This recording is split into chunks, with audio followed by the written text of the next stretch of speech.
Hello, this is a quick guide on how to approach the DBQ essay on AP history tests, AP Euro, AP US, and though I'm less familiar with the AP World, I would imagine the AP World test as well. Here are the example prompts from the last two AP Euro tests and the last two AP US tests. As you start the DBQ, the first thing you're going to look at is the prompt, and this is the most important point in the essay process because as you conceptualize and organize, as you conceptualize the prompt, the remainder of the essay is going to be organized from here. So this is the critical step. You take your time with the prompt and you break it down, and everything's going to flow from there, and they're pretty easy to break down. So when you look at the questions here, like evaluate whether or not the British imperial rule in India during the 1800s was primarily influenced by liberalism, you're going to create two categories. And those two categories are going to be the basis of your body paragraphs in your essay. All the documents are going to fall into one of those two categories. And the argumentation throughout the essay is going to be based on playing one category off of the other in terms of which was more significant than the other. So let's practice breaking down these prompts. Evaluate whether or not British imperial rule in India during the 1800s was primarily influenced by liberalism. When you're taking the test, you're just going to write down liberalism versus not liberalism. Evaluate whether or not the Catholic Church in the 1600s was opposed to new ideas in science. You're going to write down opposed versus not opposed. Two categories for all of these. These are a little bit more tricky because all they talk about is changes. And for test takers that are less familiar with how you're supposed to approach these questions, all they'll talk about is changes. They'll make that basic mistake. That's going to be a really critical mistake. And the rest of the essay, frankly, is pretty much going to be messed up from there. So again, this is why it's so important to create two categories right off the bat and write it out for yourself because it's going to be the organizing framework and principle for the rest of the essay. So evaluate the extent to which economic growth led to changes in the United States in the period 1940 to 1970. You would write changes versus lack of changes. Similarly, evaluate the extent to which the progressive movement fostered political change in the United States from 1890 to 1920. Again, you would talk about changes, in this regard, changes that the progressive movement brought about versus lack of changes, the changes, the aspects of American society that the progressive movement was not able to fundamentally alter. Okay, so now you've got your two categories. You've got it all spelled out for you. That's your framework for the rest of the essay. So let's talk about how we're going to apply that going forward. In the introductory paragraph, you need to start the introductory paragraph with some historical background context. The AP graders are going to be looking for this first and foremost. Do not put this anywhere else in the intro paragraph. You start with this. You need to provide some specific details about the lead-in to the topic or the lead-in to about the era itself. So we're talking about specifics. We're talking about specific terms, people, their works, events, and certainly a date. If you can't provide like a specific date, like a specific year, then certainly you better be providing context regarding a date regarding like the century or something like this. You do not want to talk about historical background context for too long. You need to just get into some specific details about the lead in to the topic or about the era itself, and then you need to get out. But you just need to hammer specifics right away. Don't mess around. You don't want to go too far back because then you could obviously write endlessly about historical background. You just want to get this point, hit this with specific details, and then get out. So what we're talking about here, like whether or not British imperial rule in India during the 1800s was primarily influenced by liberalism. Here, for instance, you could talk about like the Industrial Revolution. The Industrial Revolution, which begins in the late 18th, early 19th century, the industrial capacity and the military capacity this unleashes, the British building up an empire upon which the sun never sets, India being considered to be the crown jewel of the British Empire, the single biggest marketplace that they are able to militarily, politically, and economically capture, colonize, and dominate, etc. That would be an example of some lead-in details, specific details, terms, dates, etc. that would be a lead-in to the topic, and you can talk about the era itself as well, which my example also did. So, yep, then you get the historical background context point, which is absolutely crucial. Take 3 to 4 sentences to do that. Then the remainder of the intro paragraph is going to be the thesis. You have 2 categories now. British imperial rule in India was influenced by liberalism versus not liberalism, things other than liberalism. So the 2 categories, you're going to say it was both, and that might be your first sentence. British imperial rule was influenced by liberalism, but it was also influenced by factors outside of liberalism. Okay. But regardless, you need to talk about both. The church, in some ways, was opposed to new ideas in science, and in other ways, it was not opposed. The progressive movement brought about changes, but there are some things the progressive movement was not able to change. Okay, so you're going to have both. Don't talk only about one or only about the other. You absolutely have to talk about both. So you need to do so in a specific manner. So your next sentence is going to talk about how liberalism did influence British colonial rule in India.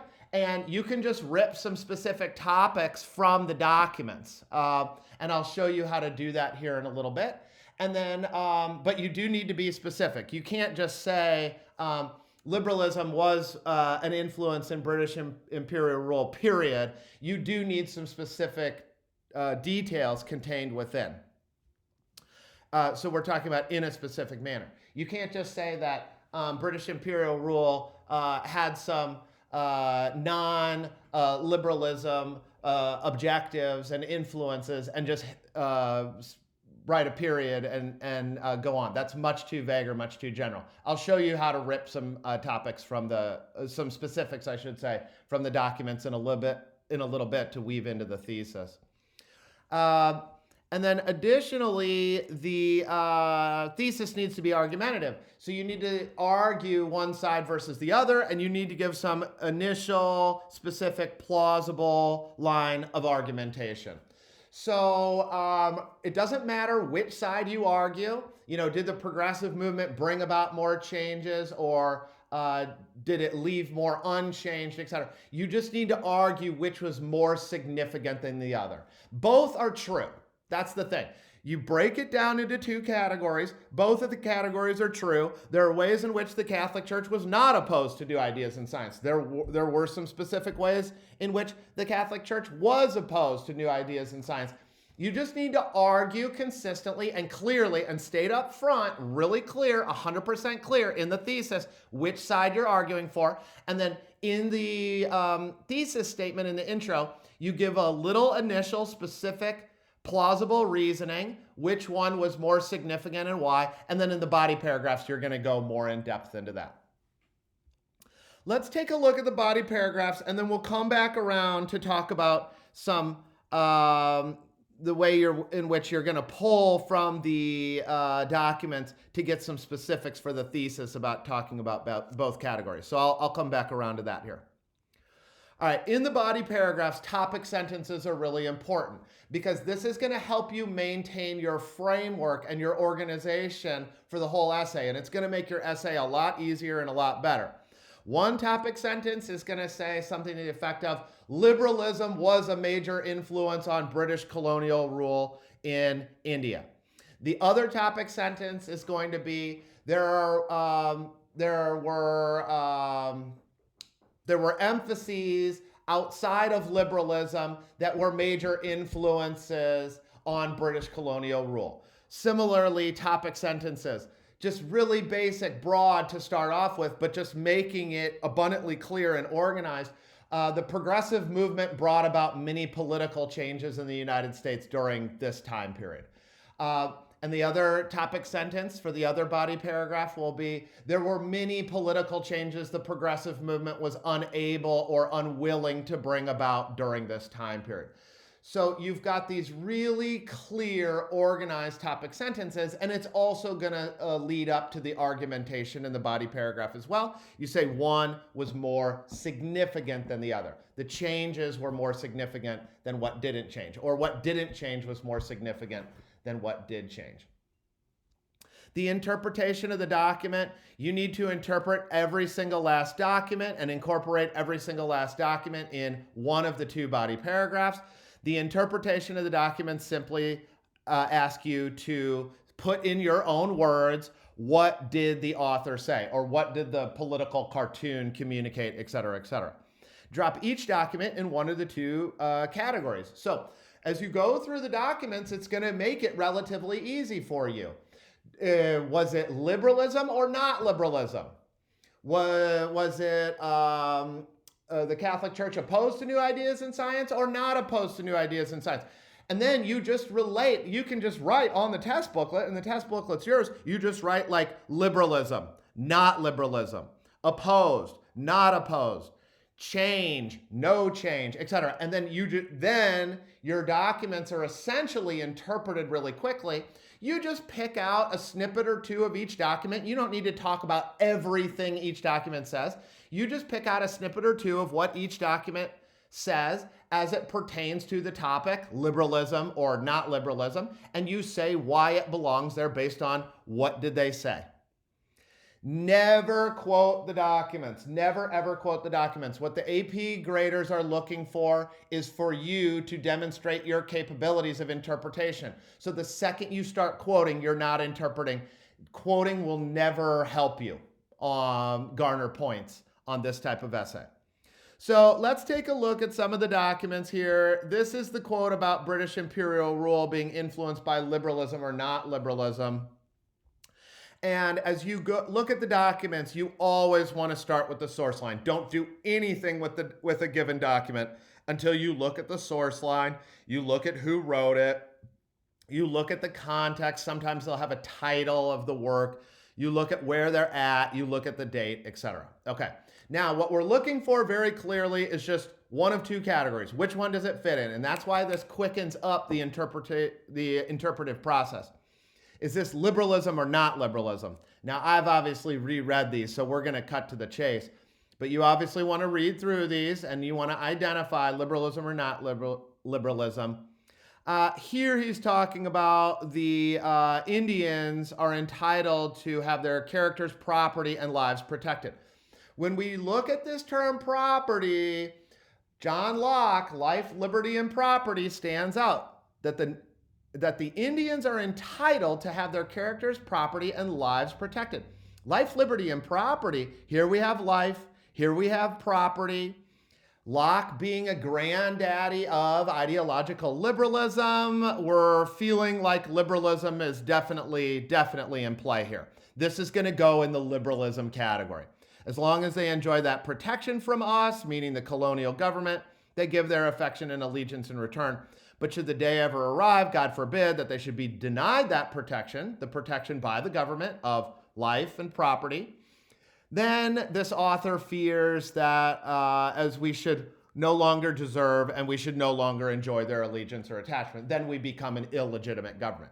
So definitely document one, you'd put in the liberalism influenced imperial rule in India during the 1800s. You'd put it in the liberalism paragraph. Document two is going to be an example of not liberalism. Again, you start with the source line, the individual, their background. Oftentimes there is a title of their work, not in this case, where are they at, the date, okay? You get a basis of where they're coming from. Again, we're going to cut right to the quick here. This goes in the not liberalism category.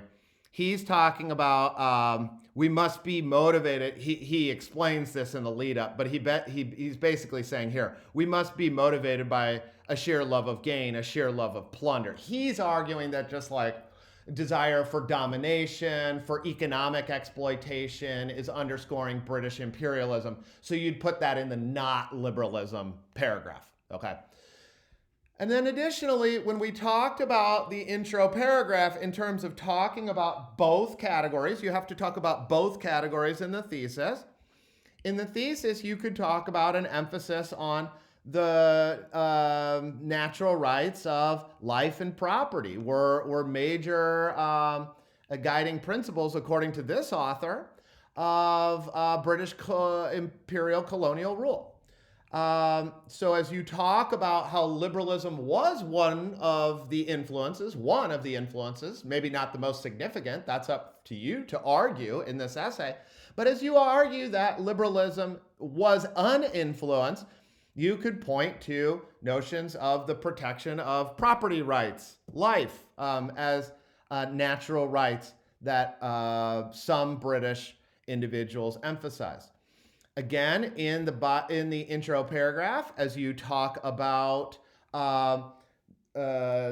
liberalism not being one of the influences other than liberalism being at play, clearly you have some people who are saying here that a desire for domination and economic exploitation were certainly factors as well.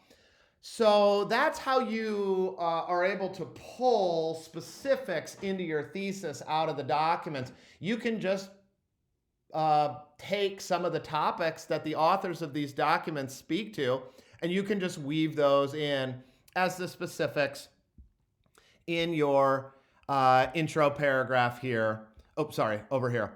In the specifics in terms of some of the topics to discuss regarding the two categories. So the thesis should be 3 to 4 sentences. You say liberalism was certainly one influence with emphasis on property, rights of property and rights to life. There were, and then period. There were other motivations at play, such as a desire for political and economic domination and exploitation, period. And you can obviously add a few more on from the other documents as well, but you don't need to talk about every last category that the documents or topic that the documents speak to. And then you weave in some argumentation, which was more significant than the other that you'll get to in the body paragraphs. And therefore, the thesis is going to be 3 to 4 sentences.